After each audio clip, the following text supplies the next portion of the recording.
讲到这5月7日劳动节，刚要改做是全国休假日天，军公告也列入去咧。行政院长陈建仁今日表示，会当考虑改做全国一致的休假日。内政部表示，目前一年放假的时间是115天到116天，已经是真棒啊。5月7日若准备全部放假，必须要有共识，而且要来做这相关的配套。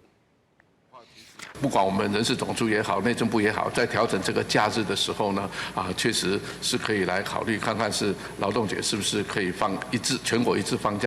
正正公共政策网络参与平台都已经有人提案，讲5.1劳动节应该改做全国放假一天，和全国劳动者拢会当做伙放假，但并无通过。即么陈建仁总算讲会当考虑，和正正不适应的军工高嘛，可能会当放假。可以一起休假，我觉得对大众来说是一个平等的做法，这样也不错啊。但是就是要做好配套措施，这样就是想要带小孩出去，他学校部分就需要请假，然后。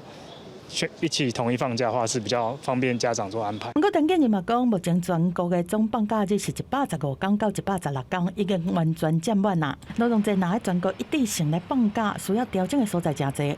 目前我们全国全年的一个总放假日是固定的，而且这是经过立法院决议的一个规定。那目前这个的一个放假日总放假时数是已经都用满了。会影响404万的学生嘛？那公教人员大概66万，内政部会召集相关部会，那人总也会参与。 照即马的规定，4月7日儿童节是全国放假，另外5.1劳动节劳工放假，9.3军人节军人放假，原住民族的血时节义原住民族放假，算特定身份含族群的放假日。